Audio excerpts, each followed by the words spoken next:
A few days ago, when I was in the Facebook Ads Manager, I saw a notification for performance tracking during holiday season. And there was a link there that took me to a post by Facebook that started talking about some of the different ways that either we as advertisers or they as Facebook can work to make sure that our performance tracking is as accurate as possible. And that got me thinking that we are going into a really important portion of the year for many businesses. Some people have it make or break during holiday season, whether they hit all of their annual goals or not. So today what I want to do is give a bit of a recap on the adjustments that have been made for privacy rules over the course of the year and talk about how that's impacting performance tracking on Facebook. And then I want to talk about some of these suggested things that you can do from the advertiser perspective, whether it's suggested from the paid media pros or Facebook themselves, to make sure that your performance can be tracked as accurately as possible. And then I'm also going to talk about some of the things that Facebook says that they're working on to make sure that you can get all the data in there as well. I want to start by revisiting some of the adjustments that have been happening on Facebook and give a little bit of a recap about why we're even doing this video in the first place. Why do we even need to address it? I want to start off by giving a quick recap of how we got here. What is even happening with Facebook conversion tracking to where we need to make this video? It's all a result of the iOS 14.5 updates and its cascading effects that it's having across the digital marketing space. Basically, with iOS 14.5, on any of the platforms, you'll be required to ask users for their permission to track them across apps and websites owned by other companies. My guess is that the vast majority of you watching this video have seen a pop-up quite like this, off to the right, where it says, allow Facebook to track your activities across other companies' apps and websites. In this instance, other companies, as the advertiser, would mean your website. If you're running Facebook ads and you send somebody to your website and you want to be able to track their conversions, you are part of the other company's websites. There were some debates about the language here, that it's not very friendly to the advertisers, and quite frankly it's not, because the only options you get are ask app not to track or allow. And although it's now October of 2021, and the latest stat I have is from July of 2021, only 17% of people had opted to allow tracking. It means 83% of people asked the app not to track. So we're effectively losing 83% of the signals for anybody who opted into iOS 14.5. So it's quite a big deal, and this is why we're in this predicament that we're in now. The question is, how does this actually impact your tracking if people don't opt in? Effectively, all of your pixel-based conversions will be tracked less and less as time goes on. That means that your optimization events will be narrowed. The attribution windows on the platform have already been shortened, and the optimization actions that you can do within the platform, because of the loss of signal on optimization events, pixel conversions being tracked less, but also some of the breakdowns in the platform have gone away and we don't have access to them. Let's dive into a couple of those just a little bit more. For the attribution models on Facebook, we used to have a tool like this that said that you could choose different windows to compare performance, and you could change your default attribution window on your account, at a campaign level, and I believe almost at an ad set level, depending on how you had the account set up. You could view everything from 1 day, 7 day, or 8 day view and or click attribution windows. And we had a lot of control here. And the default attribution model for Facebook ads was a 28-day click and a 1-day view. Moving forward, because of this change, that click attribution was shortened by 75%. The default attribution is now only a 7-day click and a 1-day view. You cannot find 28-day click attribution performance in the platform anymore unless it's a legacy campaign, and then your data has not changed as long as it's within the data window of, I want to say, the past 3 years. But moving forward, we will not be able to track any click conversions past that 7-day window. Additionally, I mentioned the breakdowns in the platform. This used to be one of my favorite tools of how we would optimize performance in the platform. You could go in, look at your campaign, ad set, ad creative, and analyze all of the different performance metrics that you had by each of the different age ranges, genders, placement on the platform, geography, all sorts of different things. Now you'll see that off to the left, we do still have everything that is on platform, meaning link clicks, click-through rate, amount spent, all of these metrics that happen only on Facebook, we still have all the data behind that. But when it comes to our conversion tracking, in this instance, the columns off to the right, leads and purchases are both tracked by a website conversion pixel, and we still have insight into the leads and purchase performance for the campaign, but the breakdowns are now gone. So even though we are seeing performance come through and it is being tracked, we're not able to break it down in the same way that we were before. So this is a big blow to how we optimize campaigns moving forward. So the next question is, what can we do? How can we get past this, right? And this is part of the reason that we wanted to do this video and that Facebook put that post out, is because there are actions you could take. We're doing this under the guise of wanting to make sure that everybody's ready for holiday. That was the reason that Facebook put this out. That was the language that they used. But these are things you should be doing whether it's holiday or not, to make sure that your Facebook ad campaigns are tracking performance as accurately as possible and to make sure that you can still get value out of the platform moving forward. So the first is that you need to verify your domain and set up aggregated events in the Facebook platform. This is going to be the foundation for how you can still utilize your conversion tracking pixel as accurately as possible. And rather than spend time on that today, we do have a full video where Joe walks you through how to set up Facebook ads aggregated events, as well as verifying your domain. So if you're interested in that, you can check out the video at the top of the screen right now. It'll walk you through everything start to finish, and then you'll be all set up on that respect. The next thing you can do is set up Conversions API. This is going to be a solution that will almost definitely require a developer. I put the link down here at the bottom so you can go check out the directions on how to set up Conversions API. But what this does is it utilizes an integration between Facebook and your server to give data back into the ad platform, back into the Facebook ads system, to tell them when somebody has converted, what different actions they have taken, so that you don't need to be as reliant on the Facebook pixel and the web browser and hoping that the cookies have been tracked all the way through. This is not a solution for the faint of heart. This is a bit more technical. Again, you'll need a developer for it, but if you can, this would be a great way to help augment the conversion tracking in your Facebook ads account. Aside from the technical aspects, there are some other things you can do that are a bit more of an admin perspective. One that I think is very important that also gets overlooked quite a bit is to establish your performance benchmarks. In the table off to the left, we have performance that was tracked by Facebook and Google Analytics over the course of the first 7 months of the year, basically, broken down by different weeks. So the purchases column are the purchases as tracked by the Facebook ads platform. The GA number purchases column is the Google Analytics purchase column. And then the percentage column is effectively Google Analytics purchases divided by Facebook purchases. And then the green line here that you see on April 25th is the week that this account that Facebook iOS 14.5 rolled out and that we started seeing those on our own phones in person.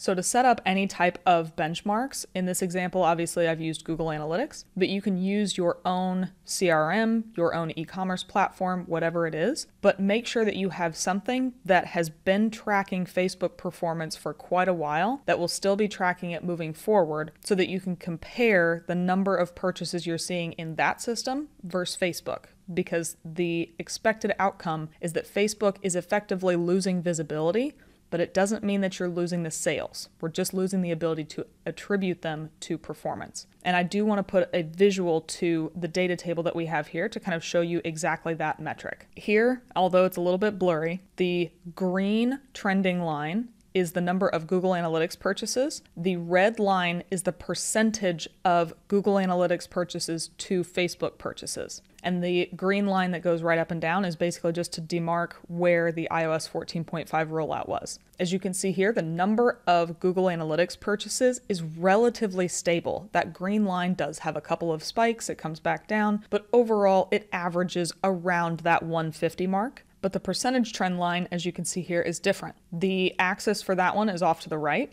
and before the 14.5 rollout, it was anywhere between about 40 and 60%. And then once we hit April 25th, when 14.5 started to roll out, now we have jumped up to 60, and we have multiple different weeks of up over 100, well into the 80s. It's clear that things have changed, but the number of Google Analytics purchases tracked is important because that has not changed, which means that your overall sales for this account have not changed, but Facebook's visibility has. So the good news is that you're still getting sales. The bad news is that Facebook can't see them. So now we have to start thinking about how we optimize our Facebook account with less and less data, which, if you've paid attention to a lot of videos on this channel, you know that the more data you have, the better you're going to be able to do things. How can we accommodate our management style for lower data points? If you're one of the fortunate people to have enough volume flowing through your campaigns, you likely don't need to make big adjustments just yet, aside from your expectations. So this specific ad set that we're looking at, the lookalike leads event 1%, this has been trending over the course of January into July, and you can see the performance stats off to the right, and you can see in April, we start having the dotted lines underneath the leads and cost per conversion columns, because those metrics are now starting to be augmented by Facebook's machine learning for conversion tracking. Over the course of the year, this ad set has done really well from having like an $18 cost per lead, but now it's down into about 43%. So it's getting worse and worse as time goes on, but there's still a decent amount of volume in this specific ad set that we might not need to take big action. So if you have lots of conversion performance and you're still meeting the minimums to get out of the learning phase, you likely don't need to take larger action aside from saying, okay, we're used to a sub $20 cost per lead. Now we have to get used to a $43 cost per lead. You might need to augment what your expectations are on that respect, but otherwise, you're probably good if you've got enough conversion volume coming through. If you don't, we're going to need to start to think about things a little bit more critically. The account that we've been using here is optimizing for a purchase event, but if you've gone through and verified your domain and set up your aggregated events management, you can then start to utilize your other optimization actions as long as they are part of that aggregate event set. We might need to shift from purchase up to search, or initiate checkout, or add to cart, because those have enough volume that Facebook can optimize for them. Now, this isn't a perfect science. Just because somebody adds to cart doesn't mean they're going to purchase. Just because somebody will add something to a cart doesn't mean they're going to purchase, but it also could still be a better outcome than having you optimize for purchase and not have enough volume to see good results. This might be a scenario where it makes sense to utilize Facebook campaign experiments to test if the add to cart or purchase optimization action works best for you. Now getting into some of the suggestions from Facebook, they want you to be patient with your optimizations. Allow time before you analyze performance. Because of the nuances and delayed data and the modeling of reporting that they're using, they suggest that you wait 72 hours or the full length of the learning phase to close before you evaluate and optimize performance on conversion optimized campaigns. You can still review on a daily basis, but it might make sense for you to wait a little bit longer to make sure that the data has solidified and is actually accurate before moving forward. So thinking about this from a holiday campaign management perspective, just because yesterday's stats don't look like what you wanted them to, that doesn't mean that as time goes on, they won't get better. Ideally, if you can, wait until that 7-day learning phase is closed before you make adjustments, but Facebook suggests at least 72 hours, so 3 days, before you optimize and adjust based on the performance that you're seeing. For the similar reason of aggregated and estimated conversion performance, Facebook suggests that you analyze the campaign level, not the creative. I think that this suggestion is probably meant from a good place, but it feels nearly impossible. If you see a creative that's not performing well, probably makes sense to not let it keep running, but this is a suggestion that Facebook has. I don't know if I can totally co-sign on it, but as you're reviewing your campaigns, make sure that you're taking into account maybe a little bit more weight to the campaign and ad set level, and the ad level and the creative level, maybe don't be as harsh on it because Facebook says that it might not be as accurate. Seems tough. I'm personally going to have a hard time getting over this, but this is an official suggestion from Facebook, so take it as you will. Respect the learning phase. This has always been true. It's only more true now. The goal is to get out of the learning phase as soon as you can by having enough conversion volume coming through on Facebook for it to optimize and feel settled, and so it can go after those actions for you. There are a few ways that Facebook suggests that you do this. You can either make sure that you have enough volume coming through, you can consolidate ad sets, which we'll talk about here in a second. But the idea is that if you are in the learning phase, maybe don't go making a bunch of other changes because you're only going to reset that phase and make it harder for Facebook to learn and adapt. So I mentioned combining ad sets. And basically what we're trying to do here, in the same way that we need to make sure that we choose a conversion action that has enough volume, we're trying to make sure that our budget is consolidated enough. We're trying to make sure that our audience is consolidated enough so that Facebook can make the right decisions and get out of that learning phase. The first suggestion is that if you have campaigns, for example, targeted to only men and some targeted to only women, as long as the creative is the same, they suggest that you combine those into one target set so that it can use the budget more efficiently across those two audiences. The example of targeting men and women is very, very basic, but if you're thinking about different interest targets, if you're thinking about different behaviors, having different lookalike audiences, in my example, I personally have started grouping all of my lookalike audiences into one ad set rather than having each lookalike audience in multiple ad sets, because it's only segmenting the budget further, being a little bit more controlling, and I'm seeing better results from what I've been calling a super lookalike audience where all of them are together.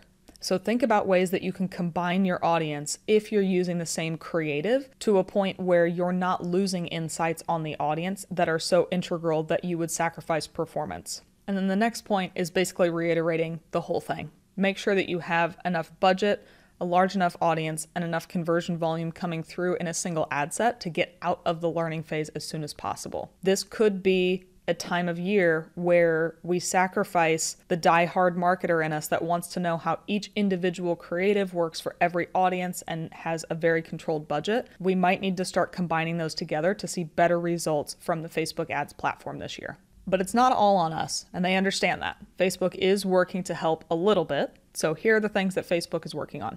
They're trying to improve the conversion modeling. So they've put in more time and resources to increase the conversion reporting accuracy. Honestly, sounds great. It also is just in their best interest. If you're not seeing good results, you're not going to keep putting ad dollars into Facebook. It's not like this is going above and beyond, but they at least are doing it. Since July of 2021, they've expanded their conversion modeling capabilities for the default attribution of 7-day click, and they've been improving the 1-day click attribution even further than it already had been. And then in September of 2021, they expanded modeled reporting for website purchase conversion value. So your return on ad spend from your website purchases could be improved over the next few months, which again, going into holiday is very critical to a number of different businesses to make sure you're seeing the performance that you need to out of the campaigns.